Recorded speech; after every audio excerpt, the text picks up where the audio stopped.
আজকের গল্প চালাক শেয়াল আর বুদ্ধিমান ঈগলের গল্প। এই গল্পের ঘটনাটি ঘটেছিল অনেক অনেক দিন আগে। একদিন এক ঈগল আকাশে ডানা মেলে মনের সুখে উড়ছিল। হঠাৎ নিচে মাটির দিকে তাকিয়ে তার মনে হলো ওখানে কিছু একটা গোলমাল হচ্ছে। এদিকে হয়েছে কি, এক বেচারা শেয়াল খিদের যন্ত্রণায় হন্যে হয়ে জঙ্গলে ঝোপের ভেতর খাবার খুঁজছিল। সেদিনটা ছিল ভারী সুন্দর, রোদের চারদিক ঝকমক করছিল। যা হোক, কিছু একটা খাবারের খোঁজে শিয়াল ঝোপের আরও ভেতরে গিয়ে ঢুকলো। বাতাসে গন্ধ শুকে সে যখন চারপাশে খাবার খোঁজাখুঁজি করছিল, তখন বেখেয়ালে হঠাৎ কোনো শিকারীর পেতে রাখা ফাঁদে শিয়াল আটকা পড়ল। বিপদে পড়ে শিয়াল কিন্তু একটু ভয় পেল না। সে বরং ফাঁদ থেকে নিজেকে ছাড়ানোর জন্য মেলা কসরত শুরু করে দিল। কিন্তু অনেক টানা হ্যাচড়া করেও বেচারি কিছুতেই নিজেকে মুক্ত করতে পারল না, কারণ ফাঁদটা ছিল বেশ মজবুতভাবে তৈরি। অনেক চেষ্টা করেও যখন কোনো ফল পেল না, শেয়াল তখন সাহায্যের আশায়, বাঁচাও বাঁচাও, কে কোথায় আছো, দয়া করে আমাকে এই ফাঁদ থেকে মুক্ত করো বলে চেঁচাতে শুরু করলো। এক বাঘ তখন হেলে দুলে জঙ্গলের পাশ দিয়ে যাচ্ছিল। সে ভাবল, কে আবার ফাঁদে পড়ল।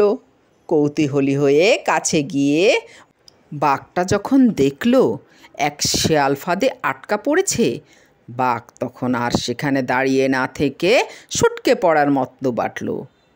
দয়া করে এই ফাঁদ থেকে আমাকে বের হতে সাহায্য করো বলে শেয়ালটা তখনও চেঁচিয়ে যাচ্ছে, কিন্তু বাঘটা যেন কানে কিচ্ছুটি শুনতে পেল না।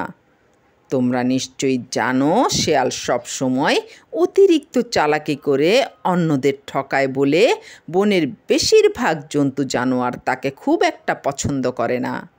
তাছাড়া পাজি শেয়াল সুযোগ পেলেই বনের পশুদের খাবার চুরি করে খেয়ে ফেলত, অন্যদের নিয়ে ঠাট্টা তামাশা করত। বাঘের সাথেও এর আগে অনেকবারই সে চালাকি করেছে, কাজেই তাকে সাহায্য না করে বাঘ সটকাবে না তো কি। এভাবে একে একে অনেকেই ফাঁদে আটকা পড়া শেয়ালকে দেখতে এলো, কিন্তু কেউই তাকে ফাঁদ থেকে মুক্ত করতে এগিয়ে এলো না। সবাই দেখে ঠেকে এড়িয়ে চলে গেল। শেয়াল কাতরভাবে মিনতি করতে লাগলো, ভবিষ্যতে সে আর কারো সাথেই আগের মতো ব্যবহার করবে না। আজকের পর থেকে একদম লক্ষ্মী হয়ে যাবে, আর কারো খাবার চুরি করে খাবে না ইত্যাদি বলার পরও কেউ এসে তাকে ফাঁদ থেকে বের হতে সাহায্য করল না। কাঠবিড়ালি এলো সবার শেষে। কাঠবিড়ালিকে দেখে কাতর গলায় শেয়াল বলল, কাঠবিড়ালি ভাইয়া, দয়া করে আমাকে এখান থেকে উদ্ধার করো। আজ সারা দিন আমি এখানে আটকা পড়ে আছি। কিছুক্ষণের মধ্যেই যে শিকারি ফাঁদটা পেতে রেখে গেছে সে এসে পড়বে। আমি নিশ্চিত শিকারি আমাকে মেরেই ফেলবে। দয়া করে আমাকে বাঁচাও ভাইয়া। কাঠবিড়ালি মন দিয়ে শেয়ালের সব কথা শুনে টুনে বলল, আচ্ছা বেশ, আমি তোমাকে বের হতে সাহায্য করব, কিন্তু মুক্তি পেয়েই তো তুমি আমার ঘাড় মটকাবে। শেয়াল মাথা ঝাঁকিয়ে কাঠবিড়ালির কথার প্রতিবাদ করে বলল, না না, একদমই ওসব কিচ্ছু করব না প্রিয় কাঠবিড়ালি ভাইয়া। বিশ্বাস করো, আমি প্রতিজ্ঞা করছি একদম ভদ্রলোকের মতো ব্যবহার করব, তোমার ধারে কাছেও যাব না, এমনকি তোমার মাথার একটা চুলও ছোবো না। তুমি যদি আমাকে এখান থেকে মুক্ত করে দাও, তাহলে নাক বরাবর সোজা হেঁটে বাড়ি চলে যাব, প্রতিজ্ঞা করছি, 3 সত্যি। কাঠবিড়ালিটা ছিল ভীষণ দয়ালু। শেয়ালের বেগতিক অবস্থা দেখে তার খুব মায়া হলো। ফাঁদ থেকে শেয়ালকে বের হতে সাহায্য করবে বলে কাঠবিড়ালি রাজি হয়ে গেল। কাঠবিড়ালি ফাঁদটা সরিয়ে একটা গাছের ডাল ছুঁড়ে দিল, যাতে শেয়াল ফাঁদ ঠেলে বাইরে বেরিয়ে আসতে পারে। বুদ্ধিমতো কাজ হলো। ফাঁদ থেকে শেয়ালটা বাইরে বেরিয়ে এলো। বাইরে বেরোনোর পরপরই খিদেতে শেয়ালের নাড়ি ভুঁড়ি সব খাবো খাবো করতে শুরু করলো যেন। সারাটা দিন না খেয়ে সে ফাঁদে আটকে ছিল। খিদের আর কি দোষ, মুক্তি পেয়ে সোজা সে বাড়ির পথে হাঁটা দেবে। প্রতিজ্ঞা ভুলে গিয়ে সে তখন দয়ালু কাঠবিড়ালিকে খাবে বলে তাকে খপ করে ধরল। ওই যে আকাশে ঈগলটার কথা বলেছিলাম, মনে আছে তো? হ্যাঁ, সেই ঈগলটা ঠিক তখনই জঙ্গলের ওপর দিয়ে চক্কর দিতে দিতে নিচে তাকিয়ে দেখতে পেল শেয়াল কাঠবিড়ালিকে আক্রমণ করেছে।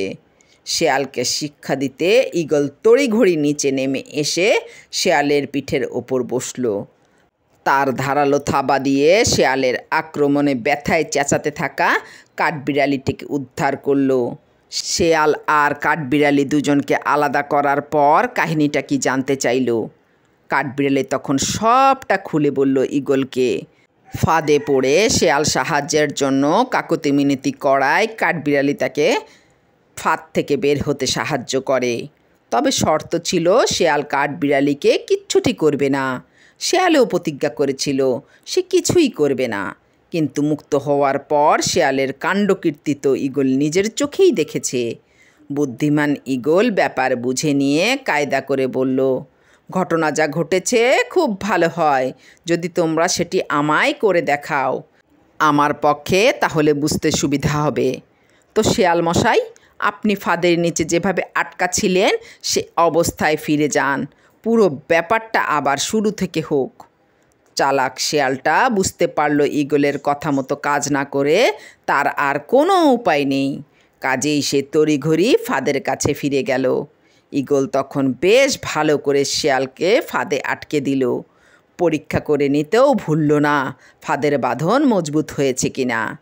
তারপর শেয়ালকে বলল, শেয়াল মশাই, অতি চালাকির শাস্তি হিসেবে তুমি এখানেই বন্দি থাকো আর মৃত্যুর জন্য অপেক্ষা করো।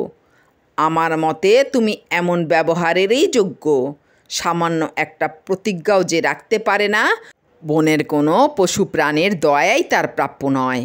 এরপর ঈগল কাঠবিড়ালিকে তার বাড়িতে পরিবারের কাছে ফিরে যাবার পরামর্শ দিল এবং শেয়ালকে তার ভাগ্যের ওপর ছেড়ে দিয়ে ডানা মেলে আবার আকাশে উড়াল দিল। মূল গল্প cunning fox and wise eagle, জাপানের লোককথা। লিখেছেন নাহার ত্রিনা, ক্যাটাগরি পুরাণ কথা।